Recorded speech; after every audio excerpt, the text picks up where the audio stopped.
สัญญาณระฆังดังขึ้นแล้ว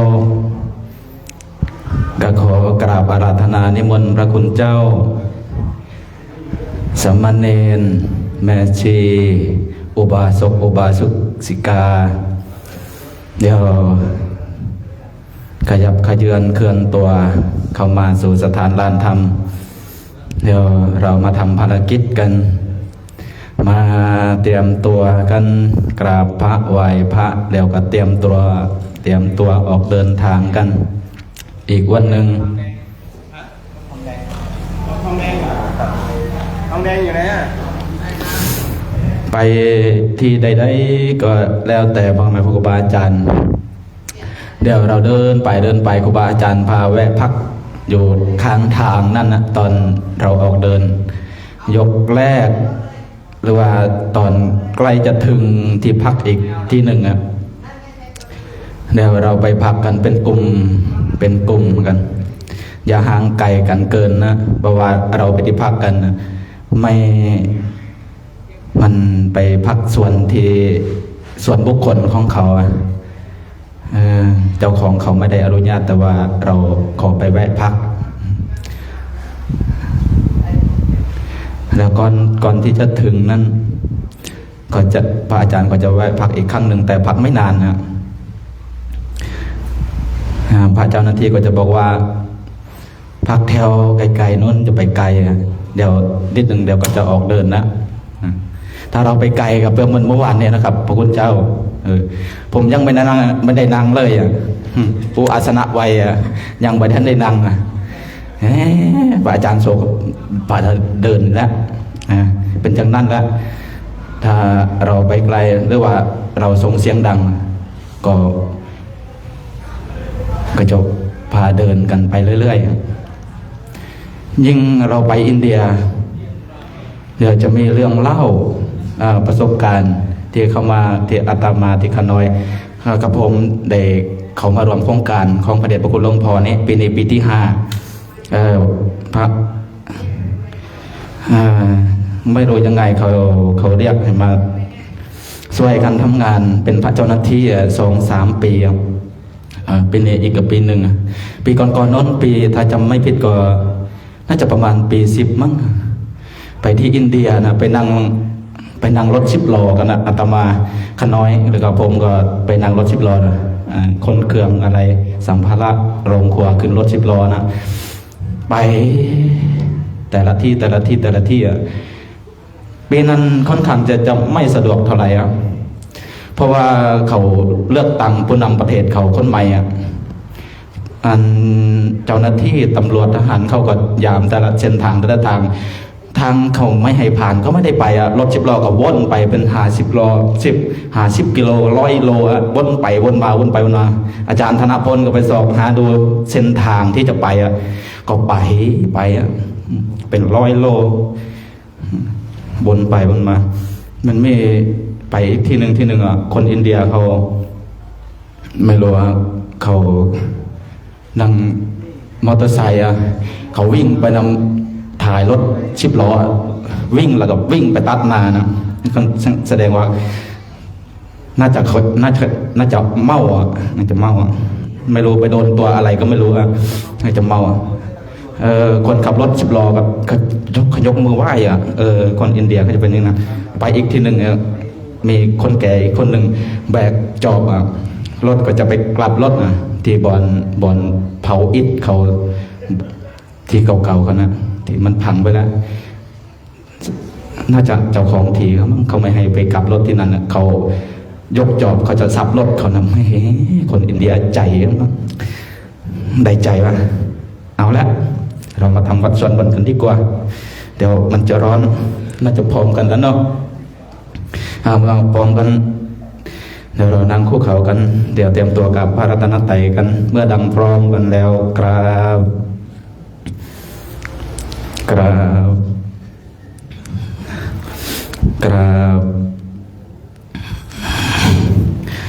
ขอโอกาสคณะสงฆ์เป็นต้นเสียงนำทางวันในวันนี้โยสุภะคะวังอะระหังสัมมาสัมพุทโธ สวากขาโตเยนะภะคะวะตาธัมโมสุปฏิปันโนภะคะวะโตสาวกสังโฆธัมมายังภะคะวันตังสัทธัมมังสัสสังฆังอิเมหิสการเรหิยะธาระหังอาโรปิเตหิอภิปูสยามะสาธุโนพันเตภคะวาสุจิราปาริเนปุโตปิปัสสิมาสนตานุกรรมปมานาสาอิเมสการเรทุขตาปันนาการะปูเตปฏิคันหาตุอัมหากังทีคารตังหิตายะสุขายะอะระหังสัมมาสัมพุทโธภะคะวาพุทธังภะคะวันตังอภิวาเทมิสวากขาโตภะคะวะตาธัมโมธัมมังนามัสสามิสุปฏิปันโนภะคะวะโตสาวกสังโฆสังฆังนะมามิหันตบยังบุตัสสะภะคะวะโตปุปภาคณมังการังกะโรมะเสนะโมตัสสะภะคะวะโตอะระหะโตสัมมาสัมพุทธัสสะนะโมตัสสะภะคะวะโตอะระหะโตสัมมาสัมพุทธัสสะนะโมตัสสะภะคะวะโตอะระหะโตสัมมาสัมพุทธัสสะหันตวยังพุทธานุสติธัมมานุสติสังฆานุสตินายังกะโรมะเสเตปิโสภะคะวะอะระหังสัมมาสัมพุทโธวิสาจารณะสัมปันโนสุขโตโลกวิทูอนุตตรปุริสธรรมสารทิสัทธาเทวมนุษย์สานังโทภคะวะเตสวากขาโตภะคะวะตาธัมโมสันเทียติโกอากาลิโกเอหิปัสสิโกโอปานายิโกจัตตังเวนทิตาโพเวียนโยเฮียเตียสุปฏิปันโนภะคะวะโตสาวกสังโฆสุปฏิปันโนภะคะวะโตสาวกสังโฆยายาปฏิปันภะคะวะโตสาวกสังโฆสามีจิปฏิปันโนภะคะวะโตสาวกสังโฆยติทังริปุริสายุคานิอัตถปุริสปุคคลาสัพพะคะวะโตสาวกสังโฆอาหุเนยโยปาหุเนยโยทาคิเนยอันสะเลียงการณิโยอนุตตรังปุญญเขตังโลกัจจเตมหากรุณิโกนาโถหิตายาสัพพปานินังเรตวาปารมีสัพพะปัตโตสัมโพธิโมตตมังเอเตนะสัจจวันเสนะโหตุเตมังคลังสยันโตโพธิยาโมเลสากายานังนันทิวัตโนเอวังตวังวิสยโยหิสยันสุสยมังคะเลอปาราสิตาปัลลังเกสิเสปดาวิปัวคะเรอภิเสเกสัมปพุทธานัง ตัวปโมทาติสุนาคาตังสุมังคลังสุปะภาตังสุวันทิตังสุขานัวสุโมโหตัวจาสุเอตังมัจจาริสุปทาคินังกายกรรมังวาจากรรมังปทาคินังปทานังมโนกรรมังปเนติเตงปทาคินาปทาคินานิกัตถวานลพันตัดเถปทาคิเนเมตตายาเพียกเวเจโตวิมุตติยาอาเสวิตายาภาวิตายาบาหุเลยะยาเนกตายาวันตุกตายาอนุวันทิตายาปริจิตายาสุสมารัตถายาเอกาทัสสานิสังสาปฏิกังขากตเม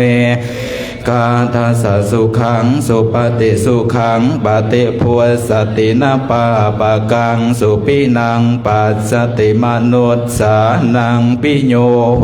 ติอมนุสสานังปิโยโหวตาราคันตินาสอาคิวาวิสังวาสัทธังวากามติตุวตังเจตังสมาธิยติโมขวันเวียปัสสิทติอาสัมมุรโหกาลังกโรติอุตาริงอาปติเวสันตัวพรหมโลกโหติเมตตายาเพียขเวเจตัวเวมุตติยาอาเสวิตายาภาวิตายาบาหุเลกตายายาเนกตายาวัตตายาอนุวันทิตายาปริจิตายาสุสมารัตถายาอิเม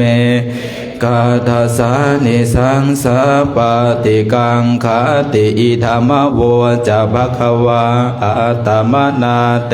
ปิกขุปะคะวะโตภาสิตังอภินันทุนติภวตุสัพพมังคลังรักขันตุสัพพเทวตาพระพุทธานุภาเวนัสทธาสวัสทิภวันตุเตมภวตุสัพพมังคลังรักตุสัพพเทวตาสัพพธรรมานุภาเวนัสทธาสวัสทิภวันตุเตมภวันตุพมังคลังรักขันตุสัพพเทวตาสัพพสังฆานุภาเวนัสสทธาสวัสทิภวันตุเต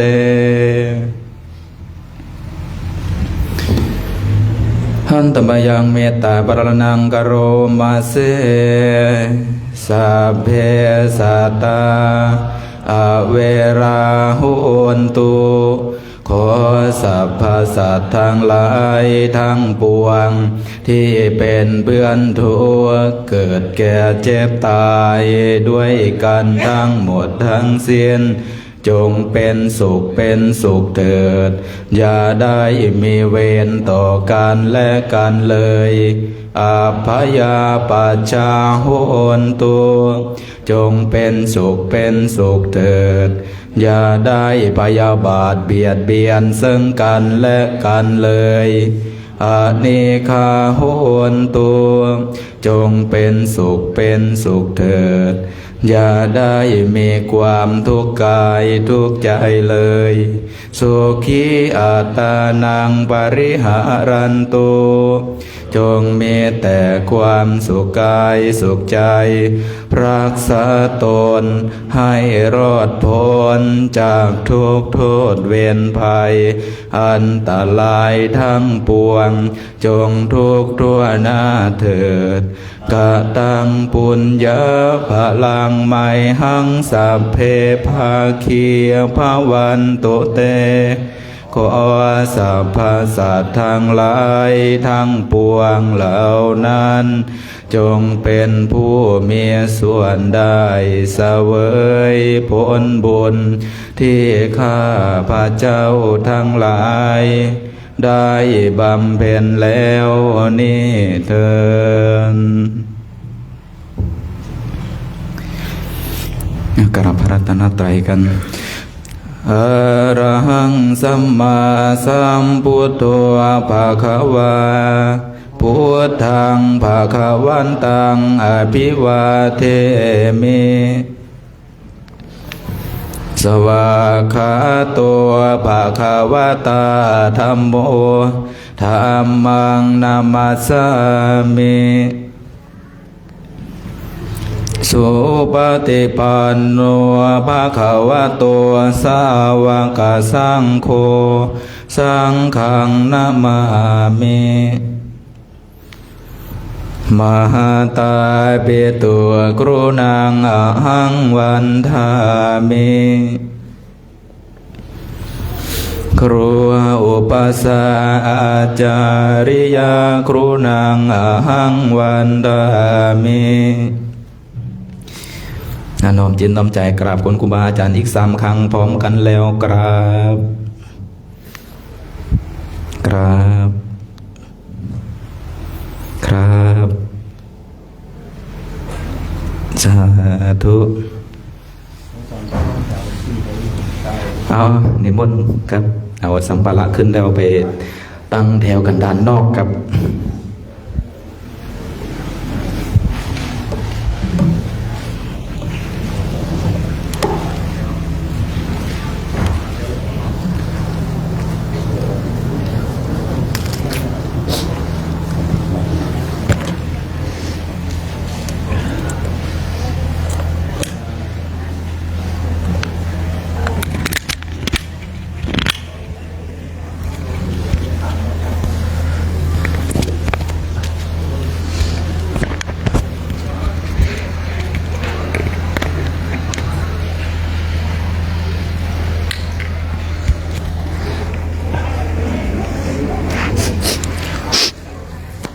สาธุสาธุสุขีเจริญพรตอนเช้าเด้อสถานญาณโยมตอนนี้กับทางคณะทางพระอาจารย์ธุดงค์ทางคณะผู้ดงค์จะได้เดินทางต่อไปวัดพุทธบาทตากผ้าเนาะตอนนี้กำลังเตรียมเครื่องเตรียมของเด้อที่ให้เบิ่งครับบรรยากาศ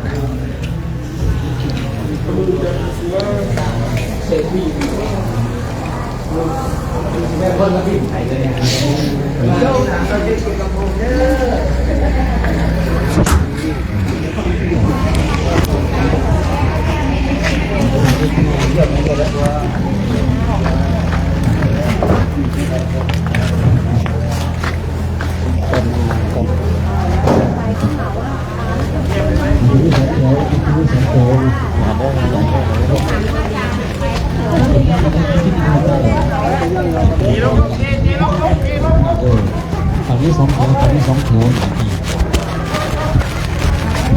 นะครับใครดูผลทำความสะอาดมาหรือยังไม่รู้เนาะ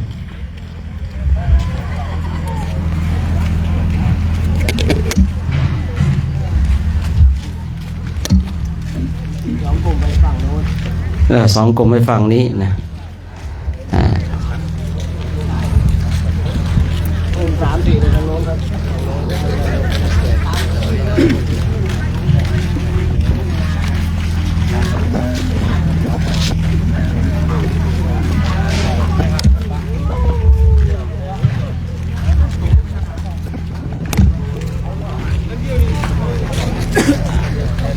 นะครับก็ดูฝั่งโน้นครับ ดูที่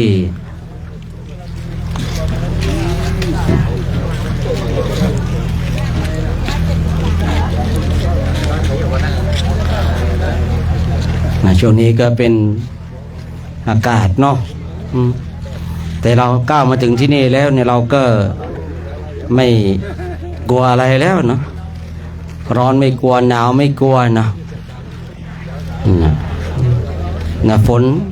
ฝนก็ไม่น่าจะกลัวเนาะคงไม่ตกเนาะ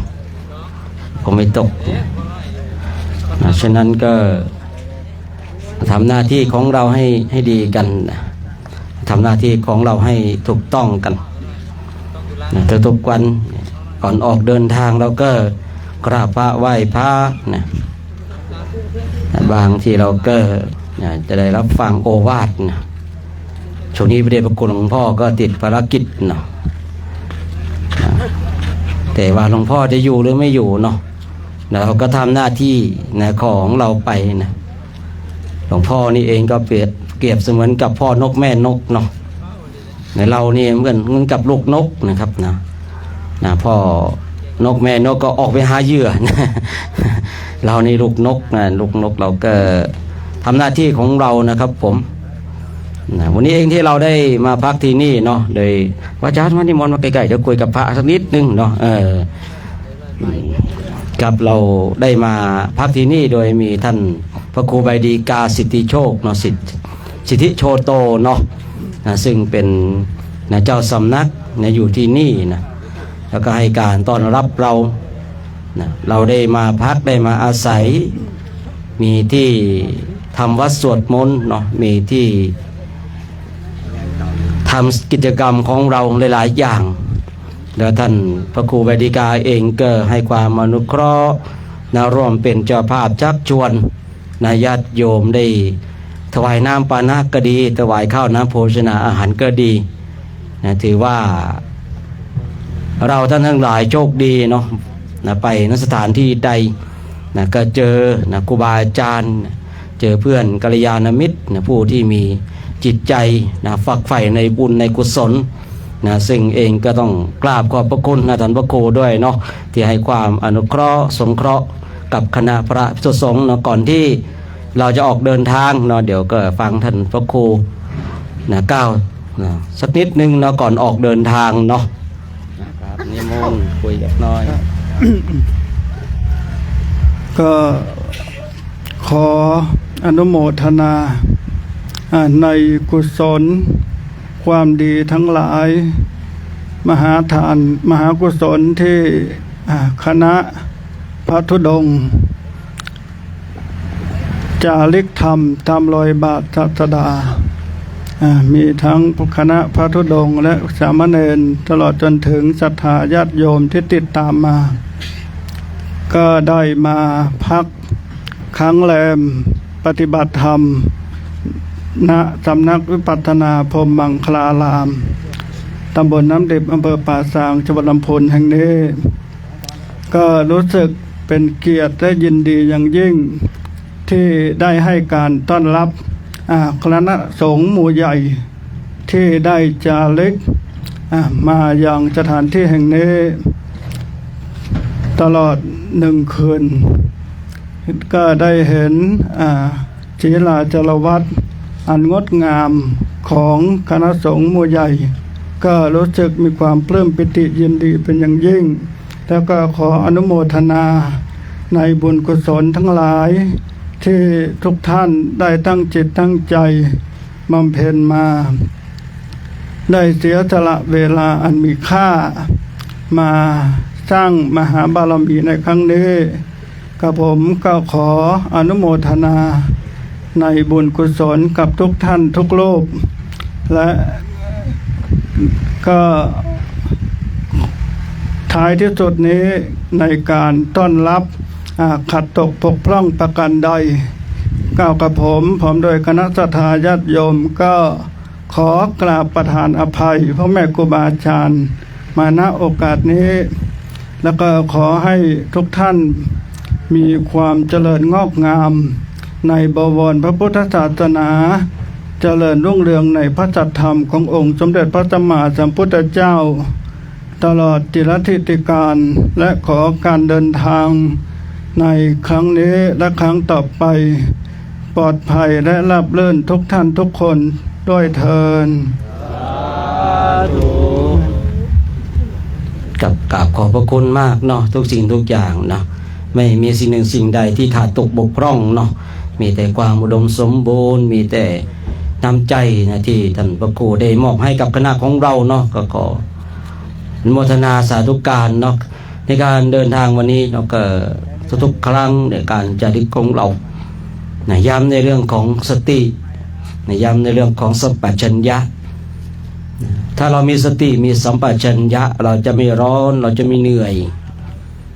แต่ถ้าเราขาดสติขาดสัมปชัญญะเมื่อไหร่ นะเราก็ร้อนนะเราก็จะเหนื่อยพลังงานแสงอาทิตย์นะแผดเผาลงมานะถ้าเราอยากจะได้พลังงานจากแสงอาทิตย์เราทำตัวของเราให้เป็นแผงโซลาร์เซลล์แผงโซลาร์เซลล์เนี่ยเมื่อมันต้องแสงพระอาทิตย์มันก็จะกำเนิดพลังขึ้นมานะเราทำตัวของเราให้เป็นแผงโซลาร์เซลล์ยิ่งร้อนเท่าไรก็ยิ่งเพิ่มพลังงานมากเท่านั้นนะเราอย่าขาดสติขาดสัมปชัญญะนะยิ่งแดดร้อนเท่าไรก็ดีพลังงานของเราก็ได้ชาร์จได้เพิ่มไปฉะนั้นสติสัมปชัญญะเป็นสิ่งที่สำคัญฉะนั้นวันนี้เองนะผมก็ขออำนวยอวยใจให้เราทั้งหลายนะถึงจุดหมายปลายทางโดยสวัสดิภาพทุกคนทุกท่านด้วยเถิดสาธุเดี๋ยวขอถ่ายรูปหน่อยเนาะท่านพระครูขอถ่ายรูปเนาะเอาขยับเข้ามาจัดเฟรมหน่อยยังไงที่ท่านพระครูขึ้นมาอยู่ซ้ายขวาไหมเข้ามาครับเข้ามาเลยเนาะเข้ามานะดูดิดูจัดเฟรมหน่อยนะเดี๋ยวให้แม่ชีกับอุบาสกของเราด้วยนะขยับขึ้นมาขยับขึ้นมา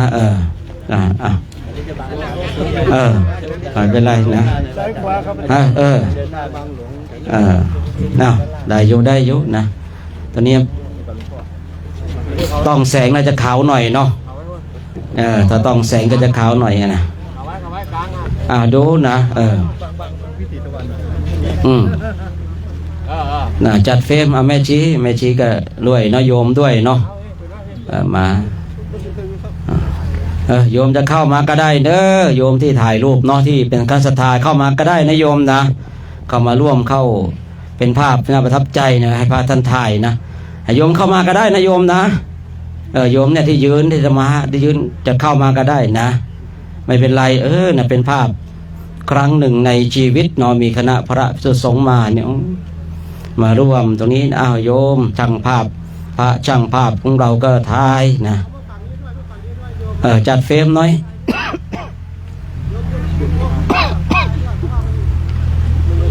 เห็นไหมครบหรือยังดูนะนั่นเอาแล้วนะผมจะเอาไม้ลงแล้วนะไม่กลัวนะ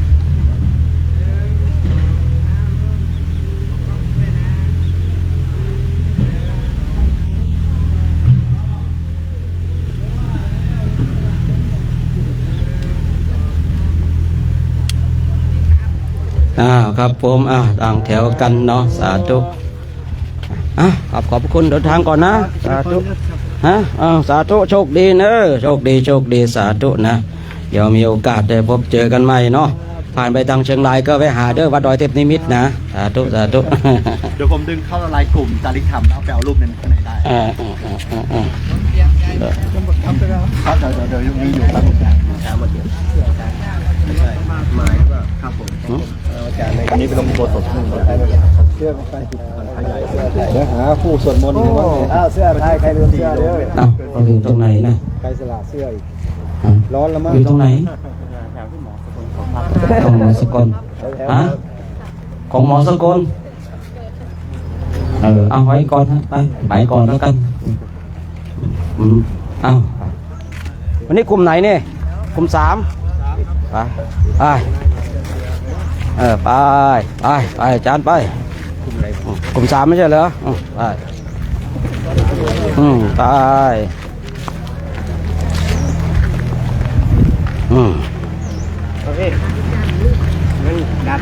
ดับเพราะฉะนั้นไม่เป็นไรหรอกมันร้อนเป็นไรหรอกไม่เป็นไรเอาติ๊กต็อกโชคดีกันเด้อโยมเด้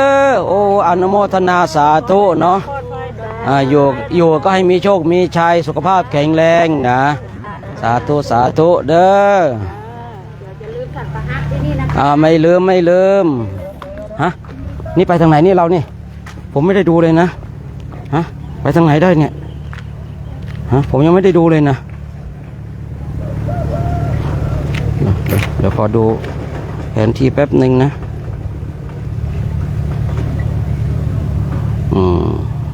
ในยุคปัจจุบันญาติโยมนะยังไปนี่อยู่เข้าไปถนนใหญ่นี่ถูกต้องแล้ว คือเมื่อกี้เห็นเขาว่าไปออกไปทางนู้นผมก็หลงไงทีมันต้องไปถนนใหญ่อยู่เนี่ย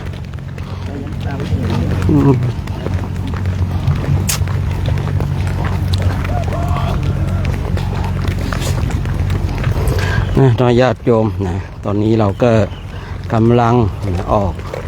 จาริกอีก1 วันเนาะซึ่งวันนี้ก็เป็นวันที่5 ธันวาคมเนาะที่เราท่านทั้งหลายว่าเป็นวันพ่อแห่งชาติ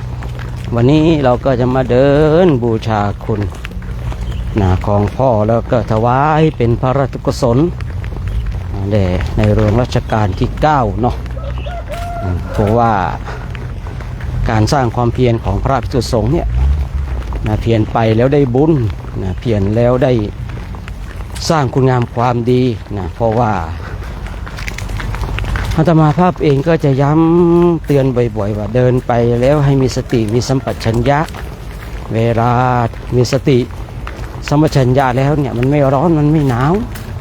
เพราะจิตของเรามีสมาธิแต่ที่ร้อนที่หนาวเนี่ยเพราะว่าเราขาดสติ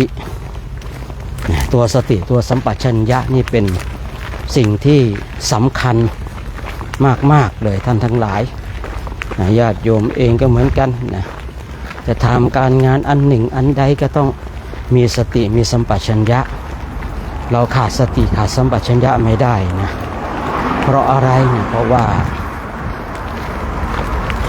เมื่อเรามีสติสัมปชัญญะการที่เราจะทำสิ่งใดมันจะผิดพลาดได้น้อยนะถึงแม้ว่าผิดพลาดก็จะผิดพลาดได้น้อยญาติโยมเองก็เหมือนกันวันนี้เราก็จะเดินเข้าถนนใหญ่ของเรานี่คือมาถึงขั้นนี้แล้วจะเดินถนนใหญ่ในป่าให้เขาต้องได้ทุกอย่างนะต้องได้ทุกอย่างอยู่ในที่วุ่นวายเราก็สงบได้อยู่ในที่สงบเราก็ยิ่งสงบคือไม่ใช่ว่าอยู่ในสถานที่วุ่นวายเราก็วุ่นวายตามสถานที่อยู่ในสถานที่สงบเราจึงสงบแหมแบบนี้มันมือสมัครเล่นท่านทั้งหลายของเราเนี่ยมันมืออาชีพนักบวชมืออาชีพคืออยู่ในสถานที่วุ่นวายเราก็สงบได้อยู่ในสถานที่สงบเราก็ยิ่งสงบนี่คือเรียกว่ามืออาชีพนะเราเดินในถนนใหญ่ก็ได้เดินในศอกตรอกตรอยก็ได้เข้าป่าเข้าเขาก็ได้เพราะเรานี่คือมันต้องชำนาญชำนาญในสิ่งที่เราควรชำนาญเพราะเราเนี่ยต้องชำนาญในการฝึกฝนอบรมฝึกฝนในการอบรมชำนาญในการเจริญจิตภาวนาเป้าหมายคือเอาอย่างนี้ดีกว่าเป้าหมายคือวัดดอยเทพนิมิตรจังหวัดเชียงรายนะเนี่ยบางคนบางท่านก็เข้ามาใหม่เนาะคือของเราเนี่ยเป็นโครงการโครงการจาริกธรรมตามรอยบาทพระศาสดาปีที่12วัดดอยเทพนิมิตรตำบลป่าซางอำเภอแม่จันทร์จังหวัดเชียงรายปีนี้เราเริ่มต้นเดินจาริกที่พระธาตุจอมปิงจังหวัดลำปางจังหวัดลำปางเราก็เดินมาผ่านมาทางนี้ตอนนี้เข้าลำพูนเพื่อที่จะกลับเดินกลับวัดดอยเทพนิมิตรคือจุดหมายปลายทางหลังจากที่เราไปถึงวัดดอยเทพนิมิตรแล้วนี่เราก็จะเช็คความพร้อมของพระทั้งด้านร่างกายและจิตใจเมื่อท่านผ่านมาตรฐานของเราเดี๋ยวเราก็จะพากันไปเดินที่ประเทศอินเดียและเนปาลต่ออีก50 กว่าวันญาติโยมอีก50 กว่าวันเลยนะฉะนั้นญาติโยมทุกคนที่เห็นพระเดินกันเป็นท่องเป็นแถวแบบเนี้ยท่านมาเตรียมความพร้อมที่จะออกไปจาริกที่ประเทศอินเดียและเนปาลตอนนี้เราเตรียมความพร้อมก่อนเนาะเตรียมความพร้อมก่อนคือของเรานี่จัดขึ้นเพื่ออนุเคราะห์พระสงเคราะห์พระให้พระท่านได้มีโอกาสได้ไปกราบสังเวชนียสถานทั้ง4 ที่ประเทศอินเดียและเนปาลคือบางคนบางท่านว่าอ้าวแหมเป็นพระเนี่ยต้องไปเดินในป่าในเขาพระธุดงค์เนี่ยของเราเรียกว่าจาริกนะคือจาริกไปตามหมู่บ้านนั้นหมู่บ้านนี้การที่เราจาริกไปเนี่ยมันก็เป็นโอกาสที่ทำให้เราได้เปลี่ยนที่ภาวนาไปด้วยเดินไปกับภาวนาเดินจงกรมไปและสิ่งหนึ่งที่หลายๆคนมีความเครือบแคลงสงสัยว่าเป็นการที่จะจัดพระมาเนี่ยพาพระมาหากินนะคือคำพูดนี้ถามว่าถูกไหมมันก็ต้องหากินแล้วเนาะถ้าไม่หากินเนี่ยจะไม่มีกำลังเดินแต่ความหมายของคนพูดก็คงว่านะคือเอาพระมาหาเงินหาทองนะญาติโยมท่านทั้งหลายคือญาติโยมท่านทั้งหลายเนี่ยอาจจะเคยเห็นนะที่อื่นบอกว่าที่อื่นเอาพระเดินกัน60-70 รูปเนี่ยโอ้โหต้องมีรถประชาสัมพันธ์บอกกล่าวชักชวนของเรารถประชาสัมพันธ์ไม่มีและการบิณฑบาตของเรานะที่อื่นญาติโยมอาจจะเห็นว่าโอ้โหถ้าพระ60-70แบบเนี้ยนะคงจะบิณฑบาตเนี่ยต้องเข้าไปในชุมชนมีคนใส่นะปัจจัยเยอะนะก็ขอแจ้งให้ทราบนะการบิณฑบาตของเราเนี่ยท่านทั้งหลายคืออยากให้เราท่านทั้งหลายบางคนที่จิตคิดอกุศลว่าเมื่อมีพระมาประชุมแบบนี้จะเอาพระมาหากินหาเงินหาทองเนี่ยของเรานี่คือบิณฑบาตตอนเช้าเนี่ยไปบางสถานที่นะบางสถานที่บิณฑบาตเนี่ยพระ60-70 รูปเนี่ยได้14 บาทญาติโยมลองคิดดูดิว่า14 บาทเนี่ยนะก็เยอะหรือเปล่าเยอะหรือเปล่าบางวันเนี่ยถวายน้ำปานะนี่ที่คณะพระภิกษุสงฆ์ช่วยกันนะแล้วก็ญาติโยมที่โอนจตุปัจจัยมาเนี่ยคือวันนึงเฉพาะน้ำปานะก็หลายพันแล้วญาติโยมแต่เราบิณฑบาตได้เพียง14 บาทแล้วบางคนว่าอ้าวแล้วที่ถวายน้ำปานะเอาปัจจัยจากไหนมาก็ญาติโยมเขาก็ถวายมาที่เขาเห็นพระสร้างความเพียรเขาก็ถวายมาแล้วก็พระคุณเจ้าของเราก็ร่วมด้วยช่วยกันคนละเล็กคนละน้อยเพราะผู้พูดเองเนี่ยคือว่าคือบุญเนี่ยใครทำใครได้นะใครทำใครได้ใครไม่ทำก็ไม่ได้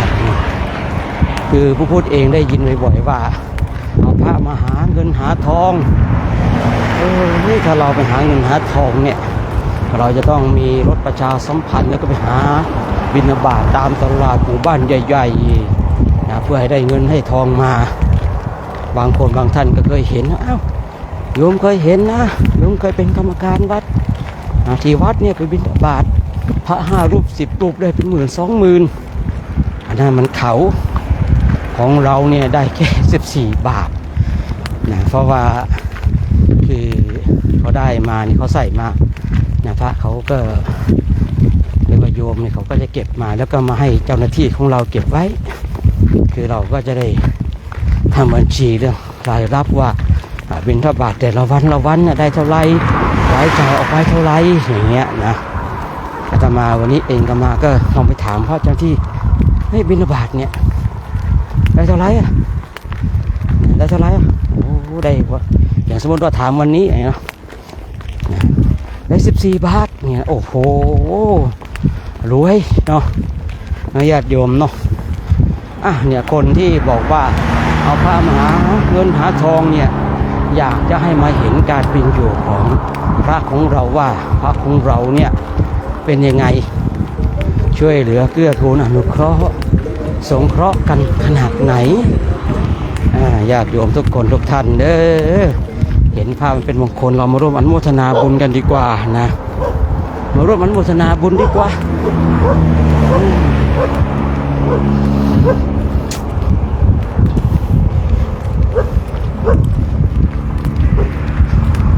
ทุกๆวันเนี่ยเราลองคิดดูนะพระคุณเจ้าเนี่ย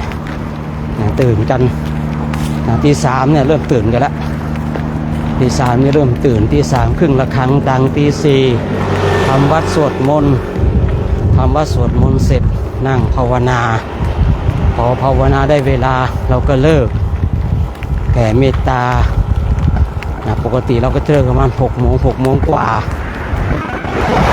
พอเราเลิกตอนปุ๊บก็ให้ท่านได้ลุกมาเข้าห้องน้ำประมาณ6:50เราก็ตั้งแถวเตรียมตัวออกรับบิณฑบาตกลับจากวันบิณฑบาตทางเจ้าหน้าที่ทางญาติโยมก็เตรียมอาหารขึ้นโต๊ะพระก็เตรียมตัวสวดมนต์ต่อสวดมนต์ไหว้พระถ้าทางญาติโยมเตรียมอาหารเสร็จเขาก็มาส่งสัญญาณว่าเสร็จแล้วพอเสร็จแล้วทางคณะพระก็ไหว้พระเพื่อที่จะไปตักอาหารพิจารณาอาหารเมื่อตักเสร็จกันทุกรูปนะ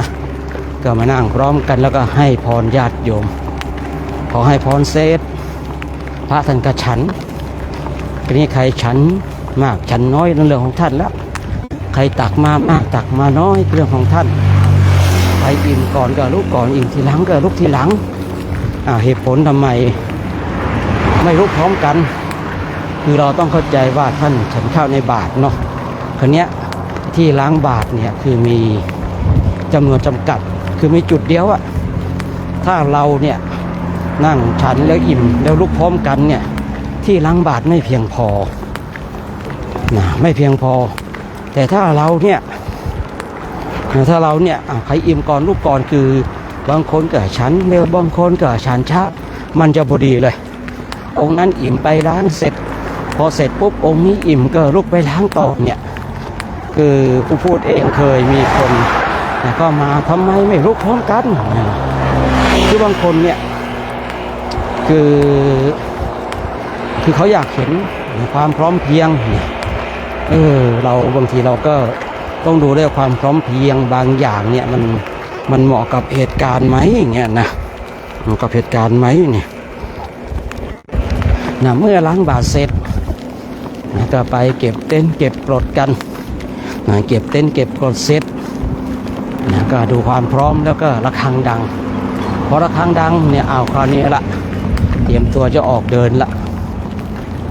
แต่เราก็เข้ามาสวดมนต์อีกนะไม่ใช่ระฆังดังแล้วตั้งแถวเดินเลยนะไม่ใช่นะเรามาสวดมนต์ไหว้พระแผ่เมตตาจิตถ้าว่าใครติดตามมาก็จะเห็นว่าเราก็จะมีการแผ่เมตตาอย่างเป็นประจำพระเจ้าว่าบุคคลใดเจริญเมตตาเพียงรัดนี้เดียวรัดมือนิ้วเดียวเนี่ยบุคคลนั้นจะไม่ว่างเว้นจากฌานโอ้ยแผ่เมตตาเพียงแค่เนี่ยนิดเดียวนะบุคคลนั้นจะไม่ว่างเว้นจากฌานเลยเมื่อเราตั้งแถวเสร็จแล้วเราก็มาให้โอวาทพูดคุยเตือนสติ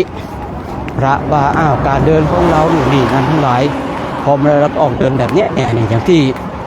ท่านทั้งหลายได้เห็นกันอยู่นะเวลาเนี้ยนะเดินไปก็พักนึงร้อนหรือว่าได้เวลาเราก็จะพักเนี่ยพักคราวเนี้ยก็ต้องดูว่าวันนั้นเนี่ยน้ำปานะจะได้1 รอบหรือ2 รอบนะบางวันก็1 รอบบางวันก็2 รอบแล้วแต่ว่าปัจจัยมีมากน้อยขนาดไหนเพราะว่าเราต้องอยู่กันอีกนานนะมาทุ่มวันเดียวเลยเดี๋ยวกันต่อไปเนี่ยมันไม่มีจะเป็นเรื่องเนาะพอเราเดินมาเรามาพักบางวันก็มีน้ำปานะเลยหรือว่าบางวันก็เป็นน้ำเปล่าวันไหนถ้ามีน้ำปานะเราก็ถวายน้ำปานะให้ท่านได้พักผ่อนพอได้เวลาเราก็ออกเดินตั้งแถวออกเดินอีกเดินไปพอได้สักระยะหนึ่งเราก็แวะพักแข้งพักขาบางคราวก็มีน้ำมานะบางคราวก็เป็นน้ำเปล่า เมื่อเราแค่พักหายเหนื่อยแล้วเราก็เดินทางต่อเดินทางพอเราถึงวัดคราวนี้เองก็ไปกลางกรดกลางเต็นท์กันเป็นกลุ่มไปเป็นแถวไปเมื่อเวลาถึงพร้อมพระสงฆ์น้ำสงฆ์ท่าหรือว่าท่านยังไม่สงฆ์ลูกบอกว่าโอ้ยจิตใจสะอาดไม่จำเป็นต้องสงน้ำก็ได้อันนี้เราก็ไม่ว่ากันมันเรื่องส่วนตัวของท่านนะแล้วก็พอถึงได้เวลาเราก็ได้มีสัญญาณระฆังดังบางวันเราก็นั่งสมาธิก่อนบางวันเราก็สวดมนต์เลยต้องดูด้วยว่าวันที่เราไปถึงเนี่ยมันไปถึงเวลาไหนถ้าเราไปถึงเร็วระฆังก็จะดังเร็วเมื่อระฆังดังเร็วมันก็มีเวลาในการนั่งภาวนานะแต่ถ้าว่าเราไปถึงช้าระฆังดังเราก็จะทำว่าสวดมนต์นั่นอยู่ว่าเราจะไปถึงช้าหรือเร็วนะเมื่อเราได้นั่งภาวนาหรือว่าไม่ได้นั่งภาวนาเราก็จะสวดมนต์ไหว้พระแล้ววันไหนถ้าเราไปถึงเร็วเวลาเหลือเยอะเราก็นั่งภาวนาก่อนพอนั่งภาวนาเสร็จเราก็จะสวดมนต์ไหว้พระพอสวดมนต์ไหว้พระเสร็จเราก็นั่งภาวนาพอนั่งภาวนาเสร็จวันไหนมีน้ำปานะเราก็ถวายน้ำปานะวันไหนถ้าไม่มีน้ำปานะเราก็ไม่ถวายอันนี้พอดื่มน้ำปานะเสร็จเราก็จะกราบพระไหว้พระพักผ่อนเกือบประมาณ3 ทุ่มกว่าในบางวันแต่บางวันเราไปถึงช้าเนี่ยระฆังดังพร้อมแล้วเราก็สวดมนต์ไหว้พระพอสวดมนต์ไหว้พระเสร็จเราก็นั่งภาวนาพอนั่งภาวนาเสร็จถ้ามีน้ำปานะเราก็ถวายถ้าไม่มีเราก็ไม่ถวายพอเราถวายน้ำปานะเสร็จสมมติว่ามีนะเราก็ให้พรพูดคุยอนุโมทนากับญาติโยมแล้วก็เลิกก็ประมาณ3 ทุ่มกว่าบ้างเกือบ3 ทุ่มบ้างพอเราเลิกเราพาท่านก็ไปพักผ่อนนี่คือในแต่ละวันนะในแต่ละวันชีวิตของพระก็จะประมาณนี้ทำไมจึงมาบอกให้ญาติโยมให้ได้ยินได้ฟังกันเพราะว่าคืออยากให้เราได้เห็นเรื่องราวทั้งหมดได้ยินเรื่องราวทั้งหมดเพราะว่าบางคนเนี่ยเห็นเพียง1 นาทีแต่ไปตัดสินทั้งวันมันไม่ได้ทั้งหลายแล้วที่ก็บอกว่าอ่านหนังสือเพียงหน้าเดียวแต่ไปสรุปหนังสือทั้งหน้าเนี่ยทั้งเล่มเนี่ยมันไม่ได้นะคือเราอยากจะรู้เรื่องราวในเนื้อหาสมุดในหนังสือ1 เล่มในหนังสือ1 เล่มนะเราจะต้องอ่านให้หมดให้จบแล้วเราก็ค่อยสรุปเหมือนกันอย่างบางทีเนี่ยเราที่อยากรู้ปฏิปทาเราก็สามารถติดตามได้เป็นบางช่วงเนี่ยทีนี้ผู้พูดเองก็เลยมาบอกว่ากิจกรรมของเราเป็นเช่นนี้เพราะบางคนเนี่ยดูเพียง30 วิก็ไปตัดสินว่าเนี่ยพระเดินแบบนี้นะพระเดินหาเงินหาทองเนี่ยนี่ก็บอกแล้วนะบิณฑบาตเนี่ยบางวันเนี่ยได้แค่14 บาทเราลองคิดดูเถอะเนี่ยแต่บางคนเนี่ยไม่รู้เนาะไม่รู้นะถ้าเราบอกอย่างนี้แล้วถ้าเขาจะตัดสินใจคิดว่าการที่เราพาพระมาเดินเช่นเนี้ยหาเงินหาทองอันนี้ก็ช่วยไม่ได้ละนะช่วยไม่ได้ถือว่าได้บอกได้ทำหน้าที่ดีที่สุดแล้วเนาะญาติโยมทุกคนทุกท่านนะก็จะประมาณนี้แหละนะญาติโยมนะก็จะประมาณนี้นะคือบางคนที่ติดตามเนี่ยญาติโยมบางคนก็ติดตามทุกช่วงเวลาเลยต้องขออนุโมทนาเนาะบางคนก็ตื่นพร้อมพระเลยนะติ ตีสามมากับนิญาติโยมนะญาติโยมเนี่ยบางคนเนี่ยตื่นพร้อมพระตีสามลุกล้างหน้าแปรงฟันพอตีสามครึ่งมีการไลฟ์ก็เข้ามาแล้วนะเข้ามาร่วมทำวัดสวดมนต์เจริญธรรมกรรมฐานนี่พอเลิกเขาก็จบไปทำหน้าที่พอไลฟ์เขามาอีกนี่บางคนละท่านเหล่านี้ไม่น่าเป็นห่วงเราเพราะว่าโดยสมากก็จะเห็นปฏิปทาการเป็นอยู่ของพระเนาะก็ไม่อยู่ของพระแต่บางคนที่น่าห่วงคืออยู่เพียง10 วิไปตัดสินทั้งวันหรือว่าตัดสินทั้งโครงการเลยอย่างเงี้ยนะอันนี้เราน่าเป็นห่วงเนาะพอพูดกันเลยว่าใครอยากรู้เนี่ย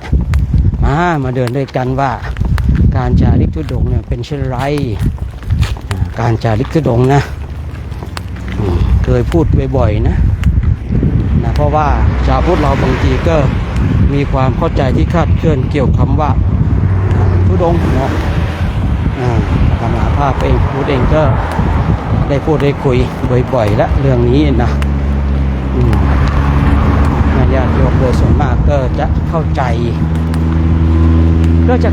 ญาติโยมเราจะทั้งหลาย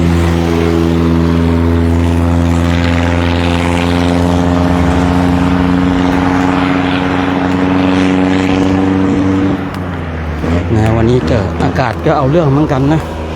แต่ยังโชคดีที่เราหันหลังให้นะภาพมาหันข้างเนาะวันนี้เนาะภาพก็เลยดูญาติโยมเห็นเนาะเป็นแถวเนี่ยจะมาหาดูในโทรศัพท์อีกเครื่องหนึ่งก็ขอท่าเลยนะเนี่ยเดินกัน60-70 รูปเนี่ยญาติโยมญาติโยมก็จะเห็นเนาะยิ่งวันนี้เป็นพระด้วยเมื่อวานโกนผมกันโอ้โหญาติโยมบางคนขนาดมีผมยังบ่นร้อนเลยเนาะพระนี่วันนี้ผมนี่หายหมดเลยจะต้องเจอเหตุการณ์แบบนี้อีกหลายวันนะ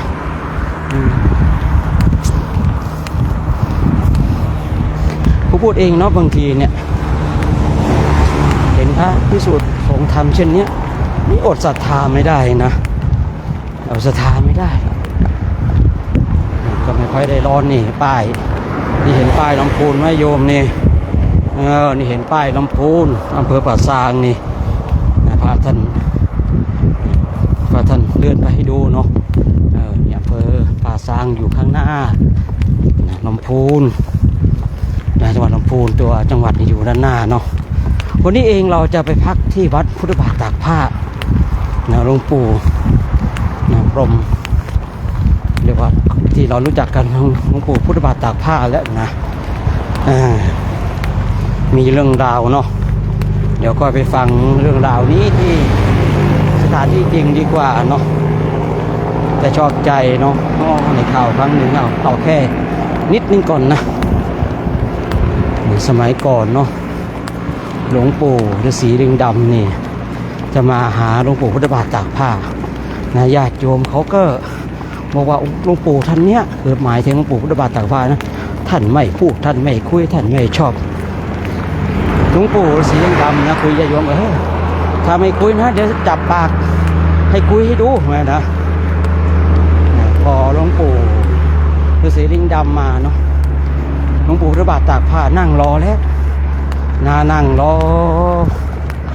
นั่งเก้าอี้รอแล้วพอมันถึงก็คุยนะก็มีคนสงสัยปกติหลวงปู่ไม่พูดไม่คุยแต่ทำไมครั้งนี้คุยก็มีคนถามหลวงปู่พุทธบาทตากผ้าว่าถ้าไม่คุยก็จะมีคนจับปากคุยนะสิหมายถึงพ่อสีเลี้ยงดำเนาะสมัยก่อนนิยานอย่างรู้นี่ผมไม่ธรรมดาจริงๆนะของจริงเนี่ยญาติโยมนะของจริงญาติอย่างรู้นะของจริงเนี่ยแต่ถ้าในสมัยนี้ก็อาจจะเป็นการ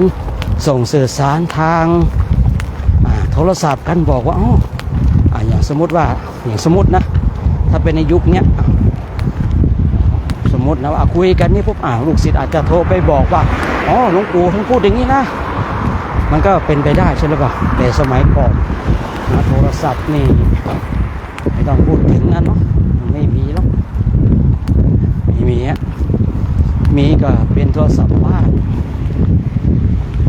ปู่สีเหลืองดำพูดปุ๊บเนี่ยนะพูดที่วัดท่าซุงเนี่ยแต่เสียงนั้นดังมาที่วัดพุทธบาทตากผ้าเลยเนี่ยเขาเรียกว่ายานอย่างรู้ท่านทั้งหลาย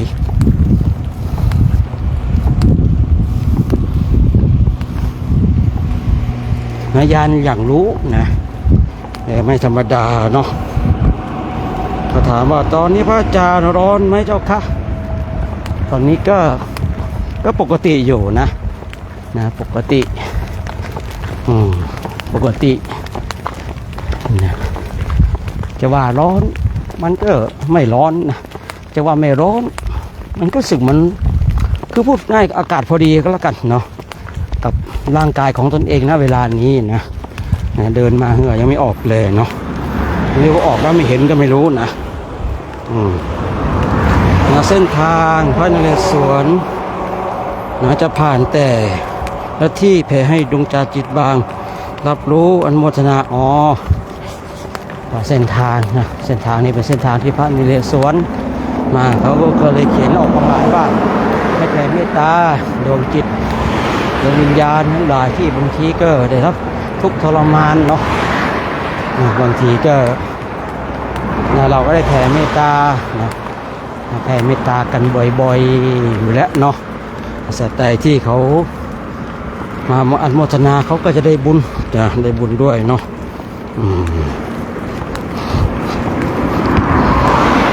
ท้องฟ้าสวยเจ้าค่ะพระอาจารย์โอ้สาธุเนาะภาพวันนี้ไม่ค่อยชัดเจ้าค่ะการที่เราจาริกแบบนี้มันเราคอนโทรลไม่ได้เนาะเพราะว่าอะไรเพราะว่าสัญญาณโทรศัพท์เนาะอาจจะชัดบ้างไม่ชัดบ้างก็ต้อง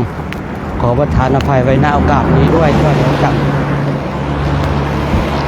เพราะว่าเราบางทีเราก็เดินออกจากเสาสัญญาณออกเดินห่างเนาะต้องไปเจอเสาสัญญาณอีกช่วงหนึ่งเนี่ยมันจึงจะชัดเนาะเพราะตอนนี้เองสัญญาณโทรศัพท์นี่มีแค่นิดเดียวญาติโยมมีแค่นิดเดียวชัดบ้างมันชัดบ้างญาติโยมเราท่านทั้งหลายก็ว่ากันไปเนาะอนุโมทนานะโดยส่วนมากทุกคอมเมนต์ก็มาร่วมอนุโมทนากันเนาะอนุโมทนากันนะญาติโยมสาธุชนคนใจบุญแต่ว่าใครคอมเมนต์มาที่ไม่ดีเดี๋ยวระบบ AI เขาก็จัดการบล็อกให้เองนะเขาคือ AI ก็ดีเนาะเขาก็รู้ว่าคนนี้ก่อกวนนะคือพูดง่ายๆว่าไม่คือเป็นคอมเมนต์ที่ไม่พึงประสงค์สร้างความผาสุกให้กับคนทั้งหลายอย่างเงี้ย AI ก็จะบล็อกให้เองอย่างนี้ดีเนาะ AI บล็อกให้สบายญาติโยม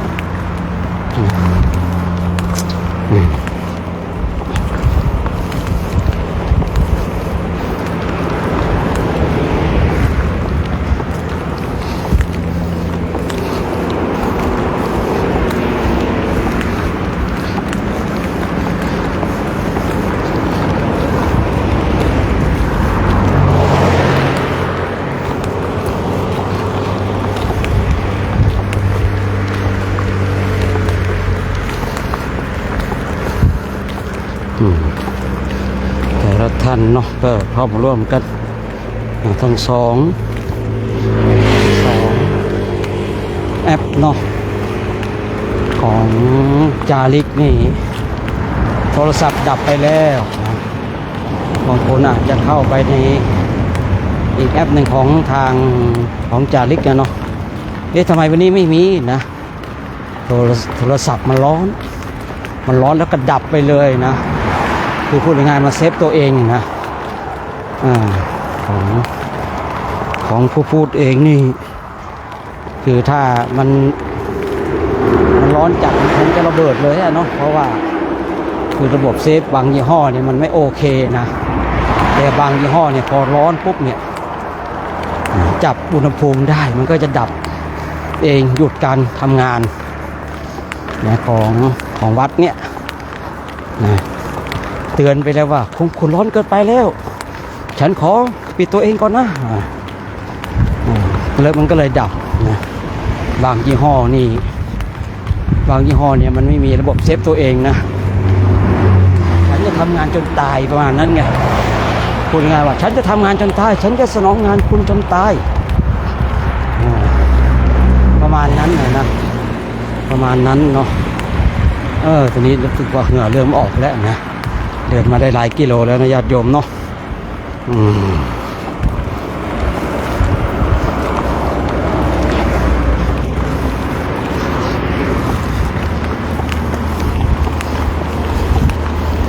เอาละเนาะวันนี้ก็ได้พูดได้คุยได้สนทนาเนาะเดี๋ยวญาติโยมได้ไปดูแถวด้านหลังบ้างเนาะให้พระท่านได้คุยนะภาษาของท่านนะตอนที่ท่านได้ไปนี่เพราะตอนนี้เรามือไล่ของเรานี่สั่งตรงมาเลยนะสั่งตรงมาจากทางสปป.ลาวเลยนะเป็นพระหนุ่มไฟแรงนะแต่ไม่แซงทางโค้งนะมือไล่ของเราตอนนี้สั่งตรงมาจากทางสปป.ลาวเลยนะญาติโยมเลยเห็นภาพในเดินเนี่ยสวยงามนะเนี่ยผู้พูดเคยเขียนนะผู้อยู่เบื้องหลังยิ่งใหญ่เสมอนาตมาภาพอยู่เบื้องหน้าเนี่ยไม่ค่อยยิ่งใหญ่หรอกนะแต่ผู้ที่ยิ่งใหญ่คืออยู่เบื้องหลังเนี่ยช่างภาพอย่างเงี้ยช่างภาพมือไร้สดอย่างเงี้ยนะนี่จะยิ่งใหญ่เสมอเพราะอะไรคือทำให้คนอื่นมีภาพที่สวยงามแต่ตนเองไม่ค่อยมีรูปภาพนะก็พูดกันเลยบอกผู้อยู่เบื้องหลังนี่ยิ่งใหญ่เสมอเนาะฉะนั้นญาติโยมโชคดีมีชัยกันทุกคนทุกท่านนะตกเย็นๆนะเย็นก็เข้ามาใหม่เอาไปคุยไปเด้อบ้านขาบ้านดำห้ามพูดว่าเฟซบุ๊กหรือติ๊กต็อกเลย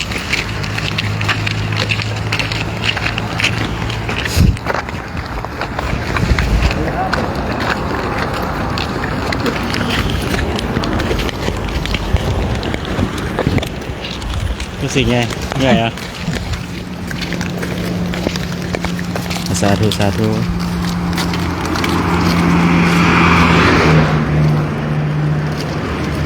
เอาสาธุสาธุขออนุโมทนาบุญนำทางคณะสงฆ์จาริกธุดงค์ตามรอยบาทพระศาสดาปีที่12ของโครงการจาริกธรรมตามรอยบาทพระศาสดาของหลวงพ่อพระเดชพระคุณหลวงพ่อสำเริงเนาะวัดดอยเทพนิมิตรก็ประมาณนี้สู้ๆ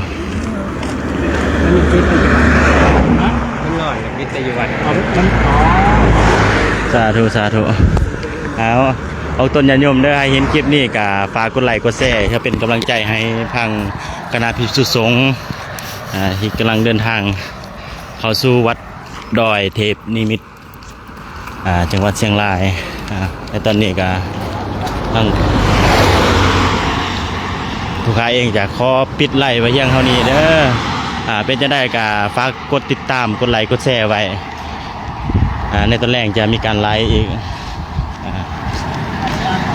สาธุสาธุเด้อขออนุโมทนาบุญกุศลอำญาติโยมที่เข้ามาเบิ่งในคลิปนี้สาธุ